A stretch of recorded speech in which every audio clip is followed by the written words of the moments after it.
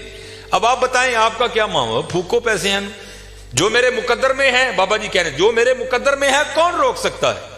میاں محمد بخش رحمۃ اللہ تعالی علیہ بڑی خوبصورت بات لکھی اور میں نے بے تحاشا بار مشاہدہ کیا اس کا. آپ فرماتے ہیں اندھیر غبار باورچی خانہ سہ منا وچ پکدا، باج مقدروں ککھ نہیں لبدا، دیکھتی رہے